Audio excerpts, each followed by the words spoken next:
واشهد ان محمدا عبده ورسوله اما بعد فاعوذ بالله السميع العليم من الشيطان الرجيم من همزه ونفخه ونفسه اليوم أكملت لكم دينكم وأتممت عليكم نعمتي ورضيت لكم الإسلام دينا. محترم مسلمانانو نارینو زنانو اوریدونکو،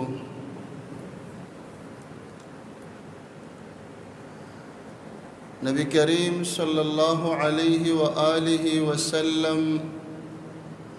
د خپل ژوند مبارک اخیری حج ته روان شو، چې هغې ته حجة الوداع، حجة الاسلام او حجة البلاغ وی. یو مبارک اجتماع و یو بهترین سفرو، ځکه چې د کائناتو سردار محمد رسول الله صلی الله علیه و آله وسلم پکې موجود، او د هغه نه علاوه د کائناتو لوی اولیاء کرام، د الله دوستان، د پیغمبرانو نه رستو غوره خلق صحابه کرام رضی الله عنهم اجمعین هم پکې موجود دي. د مدینه منورې نه سفر شروع کو، احرامونه په ذوالحلیفه کې وتړل، را روان شو. رسول الله صلی الله علیه وسلم شپږ ورځو کې مکه مکرمه ته راورسېد. شپه تېره کړله په ذی طوا کې، بیا یې غسل وکړ او بیا مکې ته سباله د ورځې په رڼا کې را داخل شي. رسول الله صلی الله علیه و آله وسلم په ټوله لاره باندې دا پنځه شپږ ورځې د لبیک اللهم لبیک اوازونه او چغې وهلې، او دا تلبیه ده، او الله عز وجل د بندنه په دې ذکر باندې ډېر خوشحالیږي چې یو بنده د کفن په شانتې په سپینو څادرونو کې هغه رواني او د لبیک اللهم لبیک اوازونه کوي. بیت الله ته راننوت، د الله په کور چې نظر ولګېد، لاسونه یې اوچت کړل او دعا یې وکړه، او لبیک اللهم لبیک اوازونه بند کړل. ځکه اوس نور اعمال شروع شي، دا تلبیه بند شي. رسول الله علیه الصلاة والسلام او فرمایل، صحابه کرام فرمای اول ما ابتدأ، نبی کریم صلی الله علیه وسلم اول شروع د حجر اسود نه وکړه. کوم مؤمنانو ورونو چې د الله دا کور دا مبارک ځای لیدلی او که چا نه وي لیدلی، د نومي مسلمان دی، الله رب العالمین پکې نصیب او برخه پیدا کی. د الله د کور څلور ګوټونه دي، ځکه کوټه ده نو څلور ګوټه لري. په یو طرف کې حجر اسود دا نصب شوی دی او کې غسل شوی دی. دا حجر اسود الله عز وجل د جنت نه را لېږلی دی، او دای چې راولېږه د دومره سپینو د پیو په شانتې سپینو، او رڼا پکې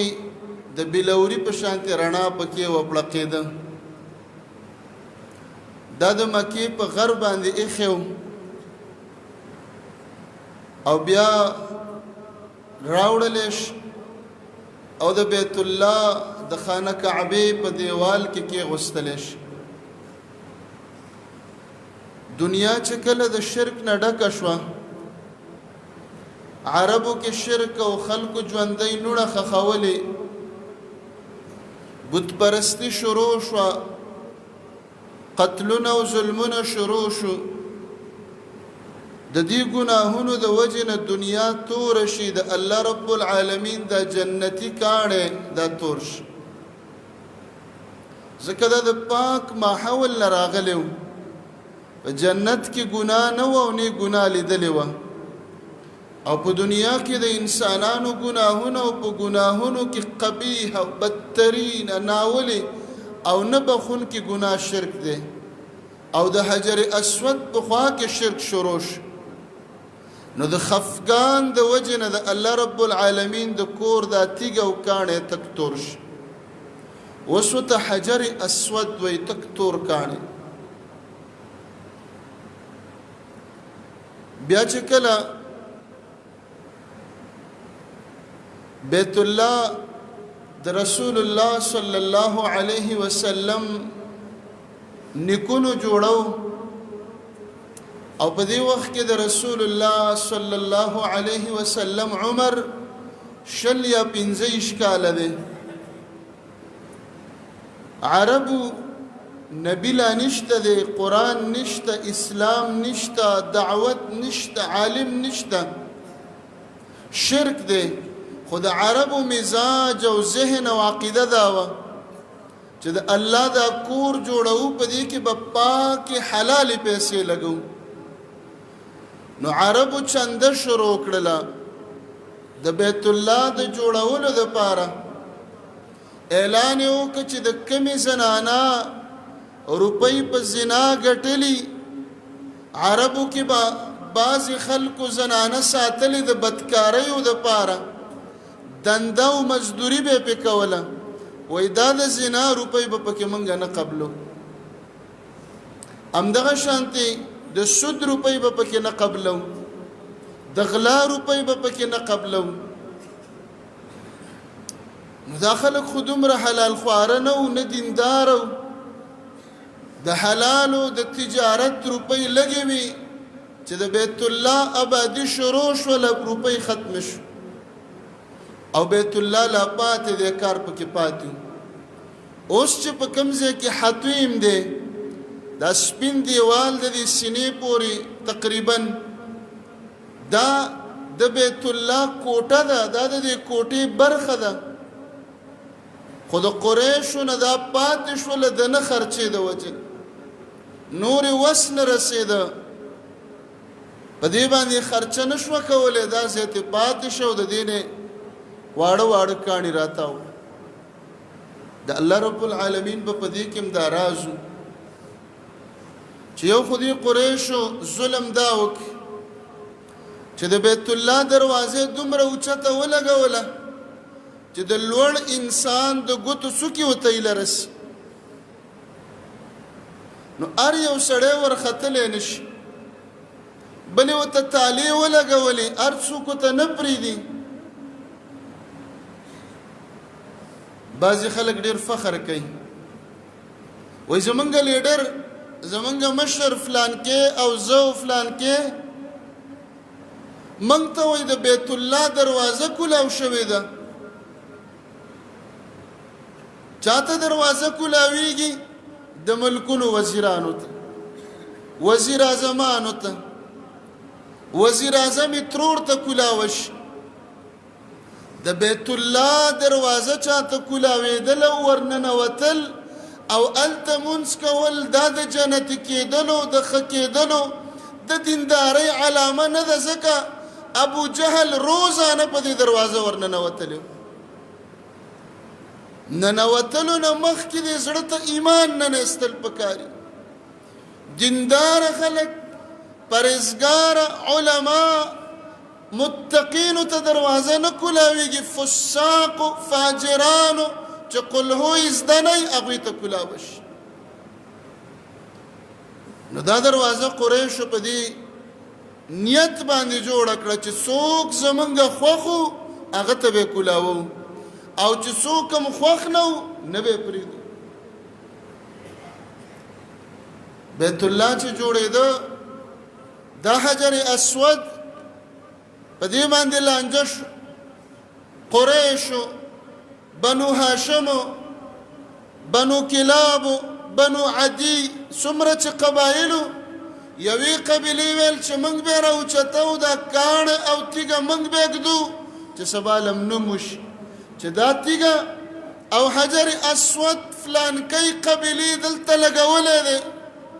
بلې قبیلې ویل نه موږ به کوو څو ورځې په دې لانجه وه تورې یو بل پسې راوویست یو ویلې موږ به ږدو بل ویلې موږ یې ږدو افتتاح به موږ کوو خپل منځ کې کېناستل چې موږ خو نه سلا کېږو او د الله کور دی مسله حل کول غواړي سباله چې د بنو شیبه په دروازه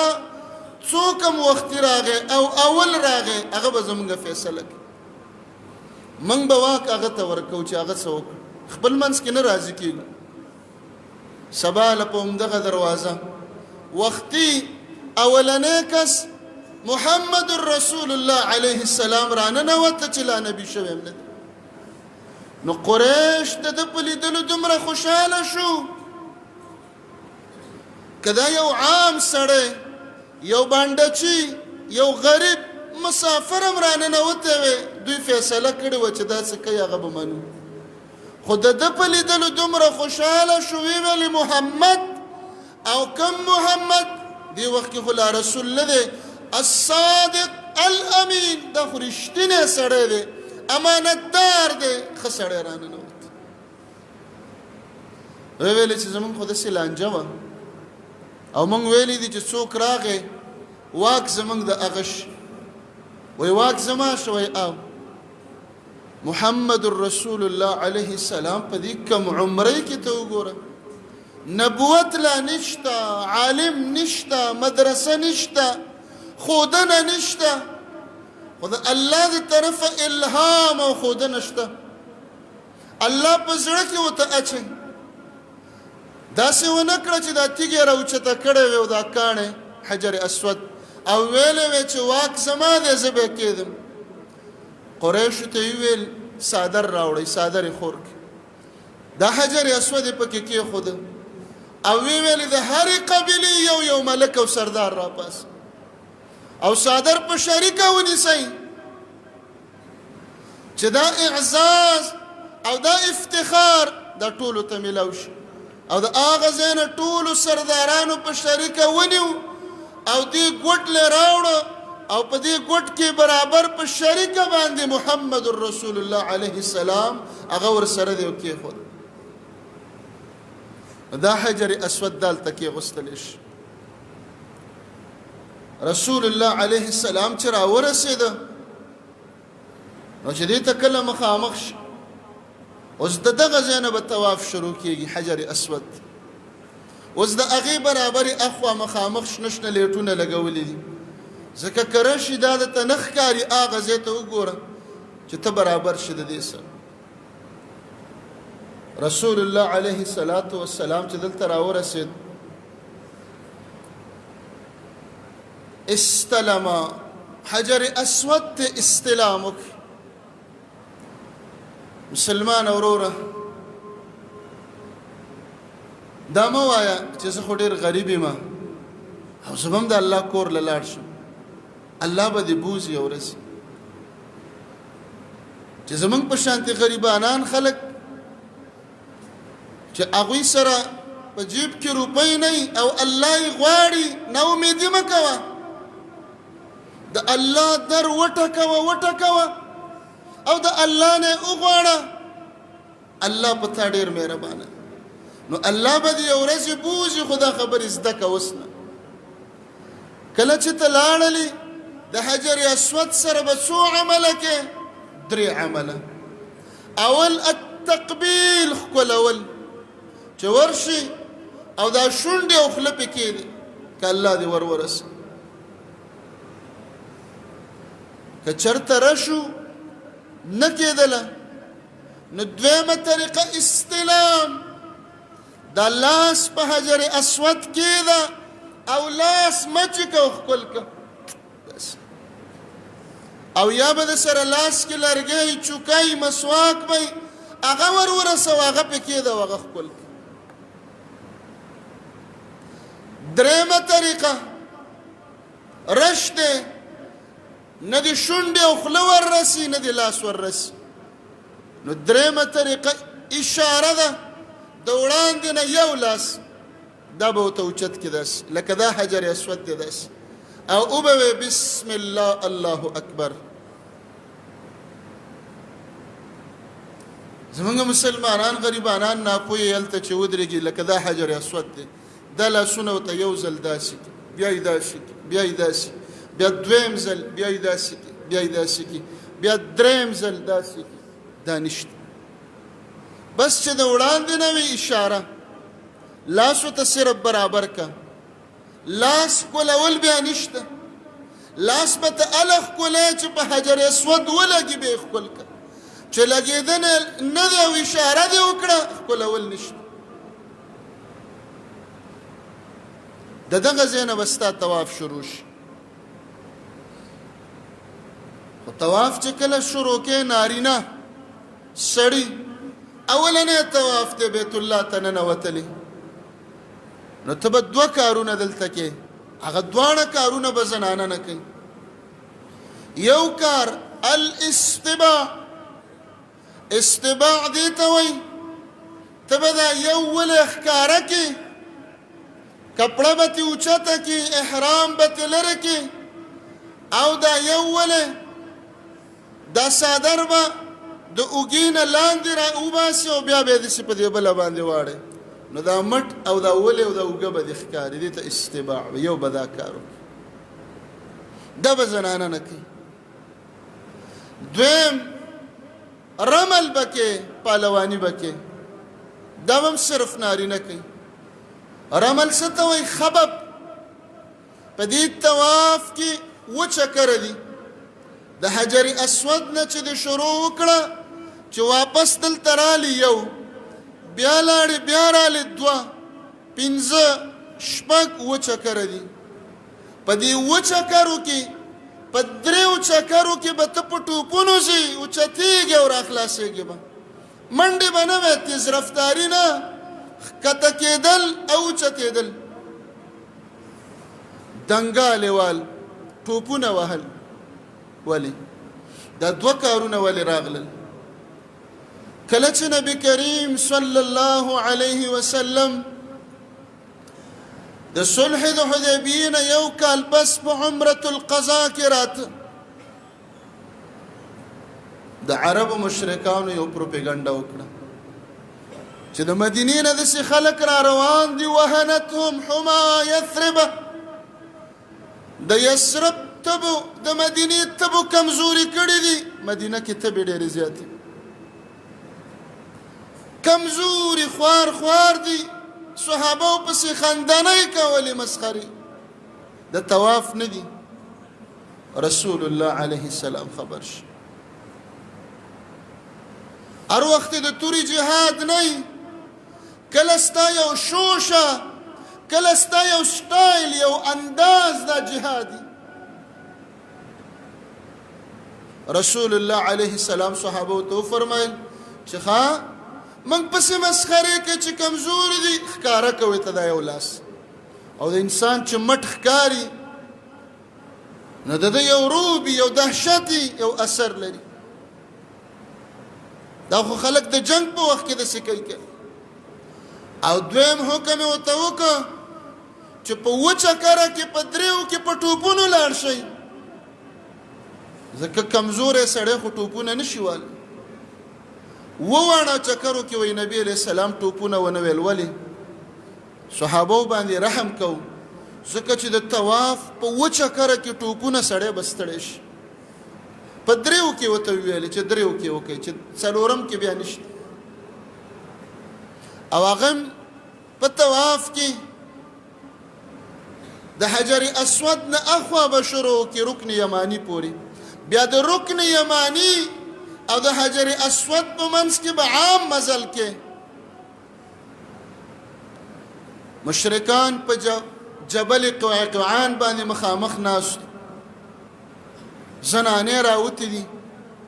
چې د مدینې ټپ او خوار خلک راغلي دي او عمره کوي.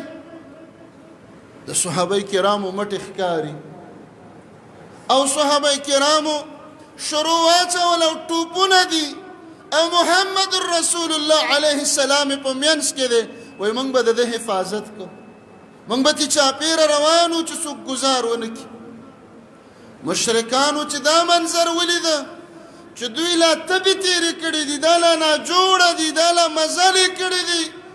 او دا مټونه ښکاري او په ټوپونو روان دي، دا چې روغ جوړې دوی به څنګه وي؟ نو دا دوه سنت طریقې شو. استباع ولې به ښکاره کړي، او دویم په دریو چکرو کې به ته رمل کې پهلواني به کړي. عمر رضی الله عنه یو وخت کې بیا وروستو وخت کې ځان سره سوچ وکړو، ملګرو ته یې ویلې ما لنا وللرمل، موږ دا پهلواني اوس ولې کوو په دې طواف کې دا ټوپونه وهو؟ دا خو موږ هله کول چې مشرکانو موږ پورې خندنۍ او مسخرې کولې، نو موږ پهلواني وکړه. نن خو مشرکان نشته، نو چې نشته دې ټوپونو ته څه ضرورت دی؟ یو ساعت غلی و غلی و بیا یې وویلې شیء صنعه رسول الله فلا نحب ان نترکه، چې محمد رسول الله علیه السلام دا ټوپونه وهلي نو موږ یې نه پرېږدو، دا نبوي سنت دي، که مشرکان وي او که نه وي، دا زموږ د نبي طریقه او سنت پاتې شو. نو رسول الله علیه السلام طواف شروع. کله چې رسول الله علیه السلام طواف کو، په طواف کې به رسول الله علیه السلام فرمایي دا طواف د بیت الله نه داسې دی لکه ته چې په مانځه ولاړې، خو مانځه کې خبرې حرامې دي او په طواف کې خبرې جایز دي. اوس په طواف کې خبرې جایز دي دا معنا نه ده چې ته به ګپونه لګې، غیبتونه به کې، ټوکې ټقالې به کې. په طواف کې وایي خبرې جایز دي، موبایل به ویډیو کال به ملاو کړی یا به لایو راغلی یو داسې به یې نیولی، نه پکې ذکر شته، نه پکې تلاوت شته، نه پکې دعا شته، بس موبایل ونیسه وواړه چکره کې تاویږه او تاویږه. په طواف کې دعاګانې قبلیږي مسلمان وروره. د حجر اسود او د رکن یماني په منځ کې به نبي علیه السلام دا دعا کول اللهم ربنا آتنا في الدنيا حسنه وفي الآخرة حسنة وقنا عذاب النار. او په باقي طواف کې دعاګانې وغواړه. که ته عمرې له لاړلې چې کم از کمې 2 لکه روپۍ به دې جمع کړي، 2.5 لکه روپۍ به دې جمع کړي، 1 لک روپۍ به دلته د تقریبا د خوراک خرچه وشي. او بیا پښتانه یو دلته راپورې څونه رواجونه تړلي دي، جانمازونه دي، زنانو له تحفې دي، بنګړي راوړل دي، فلان دي فلان دي. عمره په 15 لکه روپۍ تمامه شي، 1 لکه روپۍ 15 لکه روپۍ ولګئ او ټول طواف کې ویډیوګانې، تصویران او کالونه ملاوي، خبرې کوي، یو دعا پکې نه غواړي. ضرورت دې څه دی؟ ولې ځې بیا؟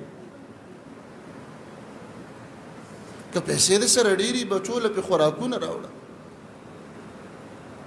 بچي پې ماړه کړه. عمره خو د دې دپاره نه ده. عمره باندې رسول الله علیه السلام فرمایي چې یوه عمره دې وکړه تر څو چې دې بله نه یې کړې، د بلې عمرې پورې دې ټول ګناهونه صغیره واړه معاف شو. د غټو نه ځان ساته، څومره اجر پکې دی. ولی منګ او تاسو په دې لهویاتو باندې ځای کوم؟ دعاګانې پکې څوک نه غواړي، جړا پکې څوک نه کوي، بیا به دعا پکې ځان لغواړي. د بعضې خلکو ملکونو خلک لږ ناروا کوي، زیاتې کوي په جمع روان یو په زوره باندې دعاګانې په جمع وای د نورو خلکو نه دعا ګډوډه شي د نورو خلکو نه ذکر ګډوډ شي نه چاله به تکلیف نه ورکي چاله به ضرر نه ورکي نه په طواف کې نه دلته نه په یو ځای کې عمر بن الخطاب رضی الله عنه بیا حجر اسود ته ویل چې حجر اسود زه پوهېږم انک حجر یو کاڼی تیږی نه به چاله فایده ورکړي نه به ضرر ورکړي موږ ته ولې ښکلو محمد رسول الله علیه السلام ښکل کړي چې دې وس کې ده حجر اسود ښکل کړي د بیت الله څلور ګوټه دي معاویه رضی الله عنه راغی عمره کوله یا حج حجر اسود یې ښکل کړه ورپسې چې لاړ هغه بل ګوډ یې ښکل کړه بل یې ښکل کړه بل یې ښکل کړه څلور واړه ګوډونه یې ښکل عبد الله ابن عباس ورته وینا امیر المؤمنین د بیت الله څلور واړه ګوټونه ښکلول نشته هغه ورته وی لیس من البيت شيء مهجوره په بیت الله کې یو ځای هم زه نه پرېږدم هر ځای ښکلوم عبد الله ابن عباس ورته وی لقد كان لكم في رسول الله اسوه حسنه موږ به محمد رسول الله ته ګورو بیت الله ډېر ښایسته ځای دی څلور واړه ګوټونه د سړي زړه غواړي چې ښکلي کړي خو محمد رسول الله علیه السلام صرف حجر اسود ښکل کړی او د حجر اسود نه اول ته چې کوم رکن یمانی وی رش به پې جوړي نو د هغې دپاره په هغې باندې د مسلمانانو ټیلي هلته ښکلول نشته هلته صرف استلام د لاس لګول دي بس ښکلول نشته لاس لګول او کره شو نو بیا د هغې اشاره هم نشته دی د هغې نه به تېرېږي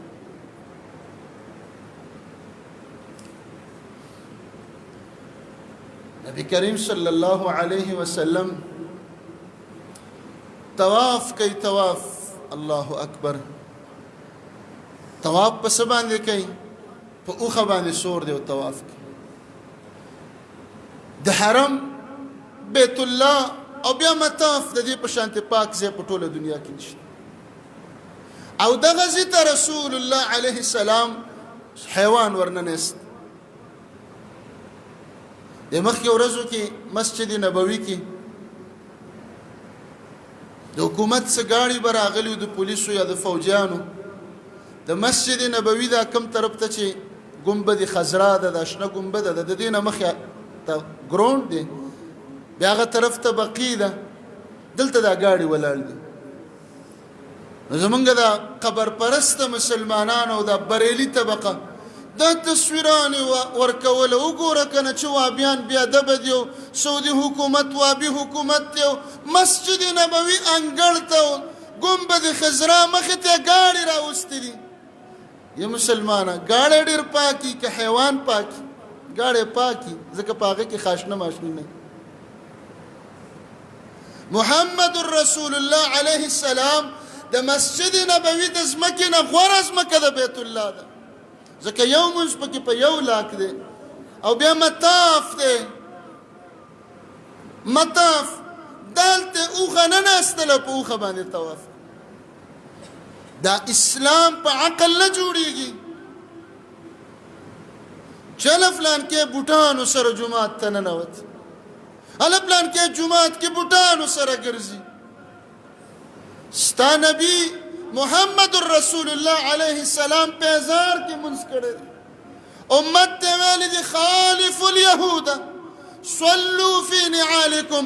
فانهم لا يصلون في نعالهم د یهود دشمنی دا ده چې پیزار کې منځ کوه هغوی پکې نه کوي خو چې پاکي اسلام په عقل مه جوړوه د عقل راواله د مازغه او دماغ دې راواله او د اسلام تابع که حرم ته ګاړی نه نیستل یا سورلي نه نیستل یا موټرې نه نیستل دې ته هېڅ چا ګناه او حرام نه دي ویلي زمونږ د ضعیفه ورونه د سپین ګیري دا په ویلچیر کې په ګاړو کې او اوس ورته هغوی الکترانیک ګاډي پیدا کړي دي په بجلۍ باندې چې خپله روان ولې دوی د بیت الله دا طواف نه کوي دا خو هم بیت الله ته ننیستلي دي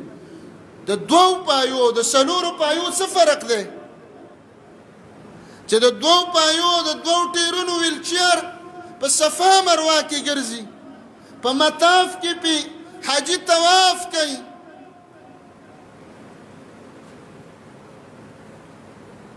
بس چا سره چې د اعتراض ځای نه یو ځای پیدا کوي دا حکومت نه دا مشرکانو طبقه ډېره تنګه ده وایي ولې موږ نه پرېږدي چې موږ هلته سجده ولګو ولې موږ نه پرېږدي چې د جنګلو پورې ځان ومږو مدینې منورې ته چې لاړ شي سلام کوي باب السلام باندې د نبی علیه الصلاة والسلام روضې له چې ورشي هلته یو عجیبه منظر وي تاسې مسلمان نه یي چې د رسول الله علیه السلام په قبر ورتېرېږي او د سترګې د جړا اوښکو نه نه ډکېږي خو اسلام موږ ته وایي دلته درود شریف ووایه سلامک السلام علیک ایها النبی السلام علیک یا رسول الله سلامک زمونږ مسلمانان قبر څومره لرې دی هغه دوی خوا جنګلو پورې به ځان مږي نو چې هغه پولیس یې را لرې کړي نو پولیس ته کنځلې کوي چې دا خو وابیان دي رسول الله علیه السلام دا طواف په سورلۍ باندې وکړه مسلمان په اوښه باندې وکړه ولې یو فایده پکې دا وه چې مسلمانانو ته ښکاري او اعمال ته زده کړي صحبه په نامه باندې اوښه د صحبه بعضې روایتونو کې داسې راځي حجر اسود یې ښکل کړي نو په دې ځای کې په جړا شي چې کله په جړا شو عمر رضی الله عنه ته وایي عمره وایي دا داسې ځای دی چې د سړي د سترګو نه اوښکې دلته راځي لازما راځي ولې یو مجرم یو ګناهګار یو نافرمان د خپل مولا کور سره ودرېږي نو دا به جاړي نه چې مولا او مالکه ستا یو بنده یو مجرم یو نافرمان یو ګناهګار یو سیاکار او خطاکار تا ته ولاړ دی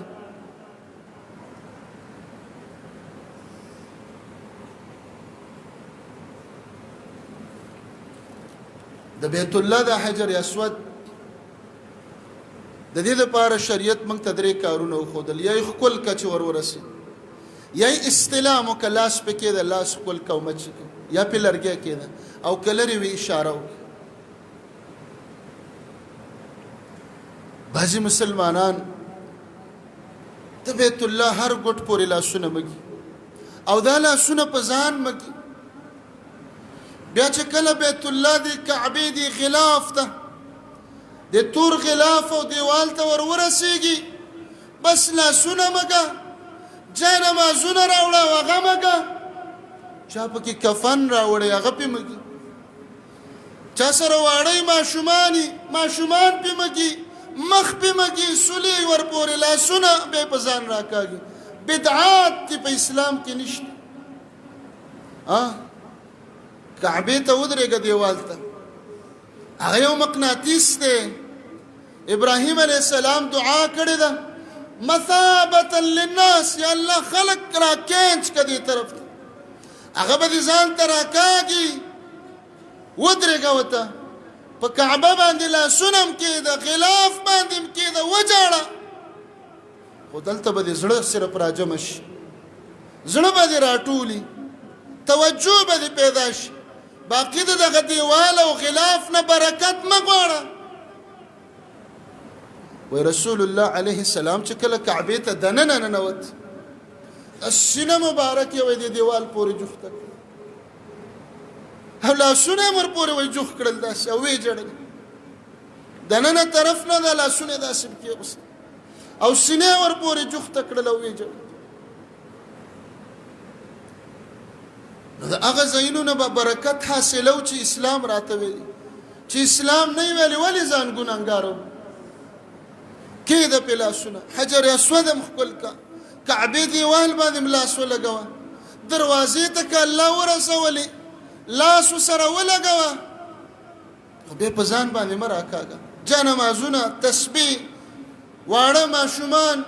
شیزونه ورپورې مه مږه دا په اسلام کې نه دي راغلي نور خو یو سکون یې هلته د دنیا هره خوشحالي به دې لیدلي د دنیا هر نعمت به دې لیدلی خو که بیت الله سره ودرېدلی او په دې تور دیوال او په دې تور غلاف دې لاسونه راغلل هغه سکون او هغه خوشحالي او هغه ایمان چې دلته دا په ټوله دنیا کې بیا نشته چې چا راښکلی نه وي او را دې خوا کړی نه وي ته به ترې را دې خوا نه شي رسول الله علیه الصلاة والسلام په دې طریقه باندې طواف کو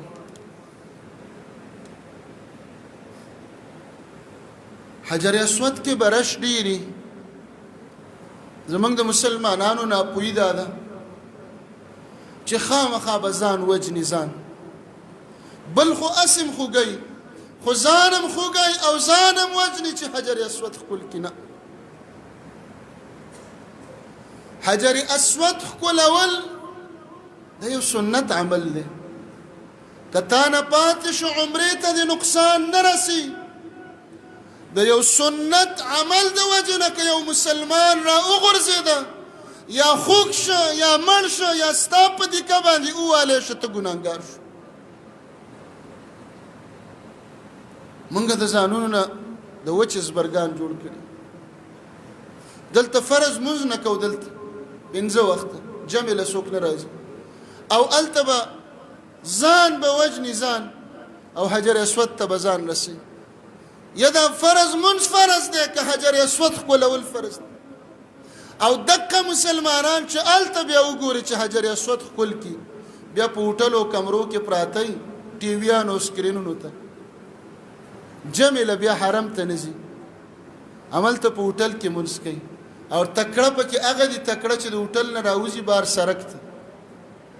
دا نږدې چې کوم سړکونه دي د عزیزیه طرف نه یا د شهر ابراهیم راواله دا بل بس په دې باندې جانماز واچوي دته هم بیا ایرپورټ کې خلک غاړه کې ګلونه ورچي د معلومات وکړه د په څلوېښتو ورځو کې 15 ورځې منځونه هلته په حرم کې دننه نه دي کړي ټولې په سړکونو کې کړي خو چلیږي دلته خو چلیږي خو د الله دربار بیا بل دربار دی چې هلته به وچلیږي که به نه چلیږي لکاو روپۍ ولګوه او مسلمان راوځو په سړک باندې نیت تړ یو خو رشي چې مخکې تللی نشه خو مجبور شي او چې دا اودی او پروتي او په نیټونو او په موبایل او په ټیویانو اختی او زنانه ورته څه وایي ځئ تاسو لاړ شئ زنانه غریبانانې ځان له روان نو حجر اسود ښکل که خو چاله ضرر مه ورکړه واوره نبی علیہ السلام عمر ته یا عمر انک رجل قوی ته ګوره ډېر مضبوط سړی بدن مضبوط و قوي الله تعالی قوت درکړی دی لا تزاحم على الحجر فتؤذي الضعيف حجر اسود کې ټیلې او دکې مه وهه چې ضعیف سړي له تکلیف ورنکړي عمر ته وایي داسې ونه کړي ان وجدت حلوة که خالي ځای و موقع وه ښکلې که او که نه و همداسې دې زه اشاره ورته وکړه زمونږ د میندو د خویندو خطایانې وګوره دې حجر اسود ته به ځان له روانوي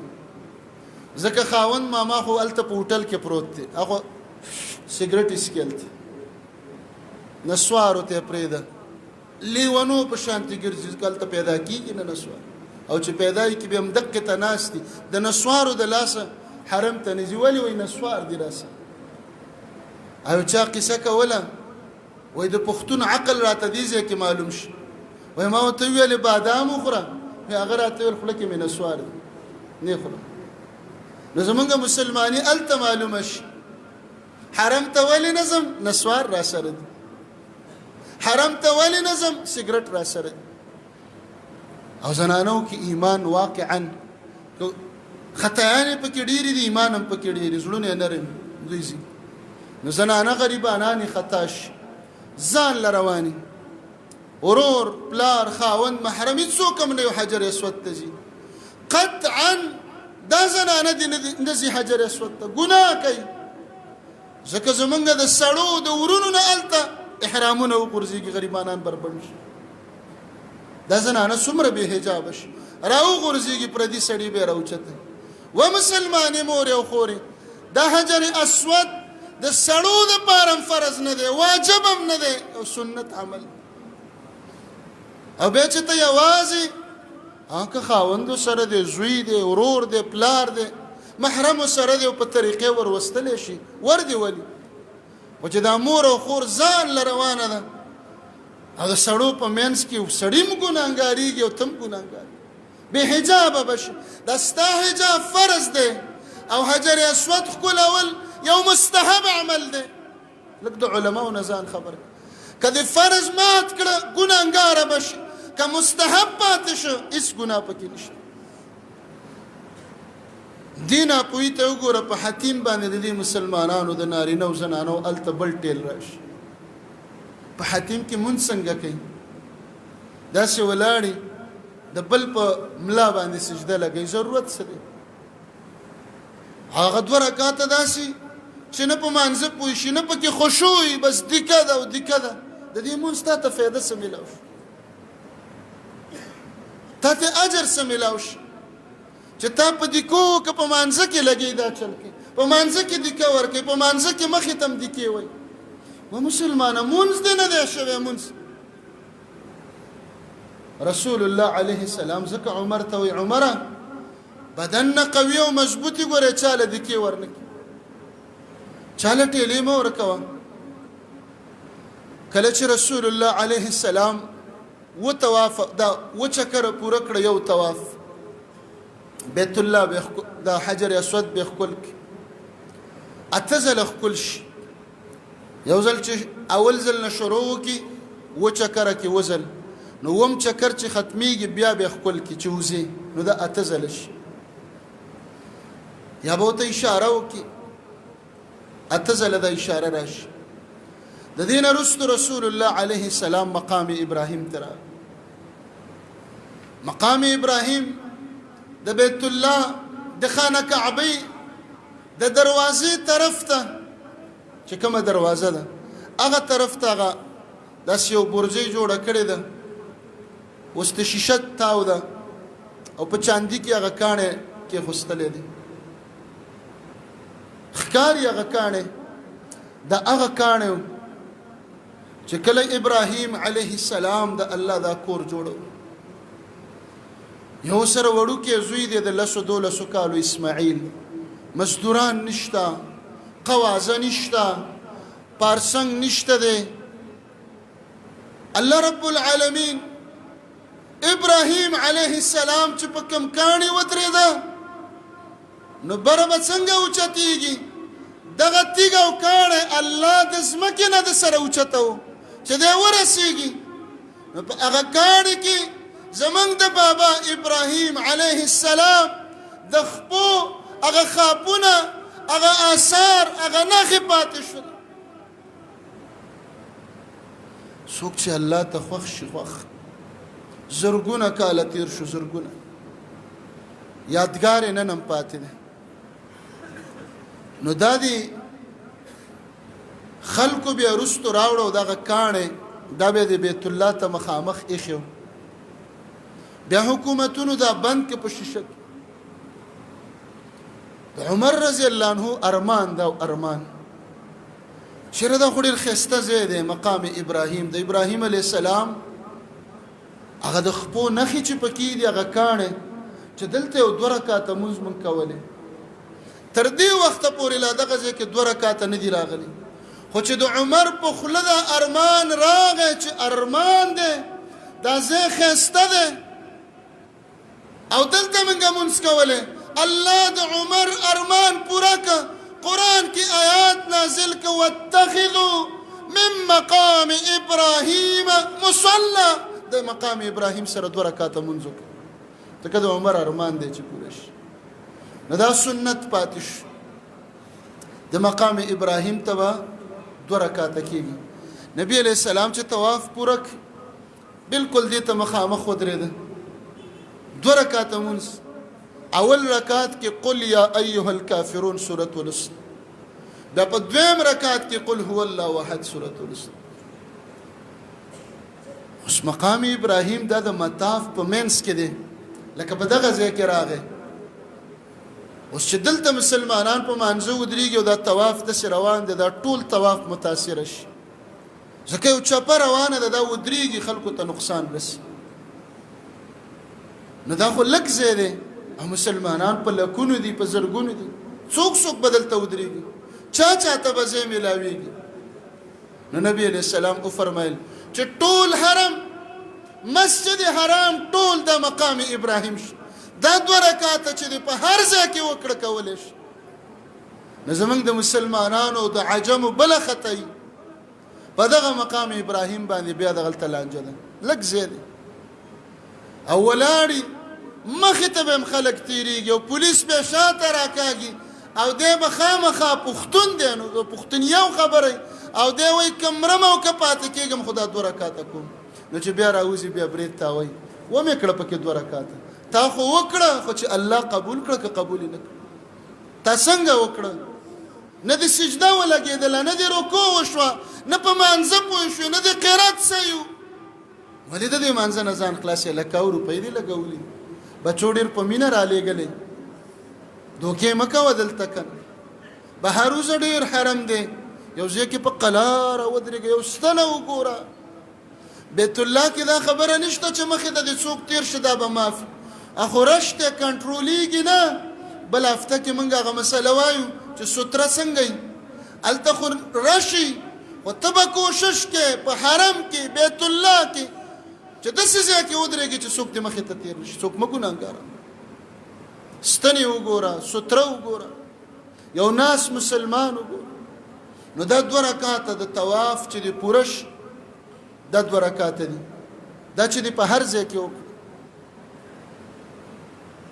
زنانه به محفوظ ځای ته ځي، داسې ځای کې به ودرېږي چې د زنانو ځای. زمونږ د زنانو نه په حج او په عمره کې سړی جوړ شي، سړی نه د سړو د پاسه شي. حجر اسود لزان لزا، حتیم لزان لزا، نو مقام ابراهیم کې ځان له ولاړ و مسلمان مور او خور ته باندې 100 روپۍ لګي، ته بچو ډېره په مینه رالیږلې، لاړه شه د زنانو ځای، پټ ځای، محفوظ ځای وګوره. 2 رکعاته مونځ که دې مونځ مقصدي. بیا رسول الله علیه السلام زمزم لراغی، د زمزم اوبې وسکلې. سنت طریقه دا ده چې د زمزم اوبال تسکې ځای په ځای کولرې لګېدلې، په ولاړه وسکه او بیت الله ته ګوره او ګوټ کوه. خو دلته یو نیت وکړه. رسول الله علیه السلام فرمایي د زمزم اوبه چې تا په کم نیت وسکلې، امقه مراد او نیت به دې الله پوره کوي. تګې به نیتونه وکړه، فلان کې بیماري مې الله ښه کړي، بچي نشته دی فلان کې له الله بچي ورکړي، غربت دی چې الله دا ختم کړي، او د الله دې کور ته ګورې او دا وبس کړي. بیا یې په لاس کې واچولې، رسول الله علیه السلام په سر مبارک راوړ. نو د رسول الله علیه السلام طواف مکمل شي. د دې نه پس به صفا او مروه ته ځي ان شاء الله، غب بل هفته بیان شي. اقول قولي هذا واستغفر الله لي ولكم ولسائر المسلمين.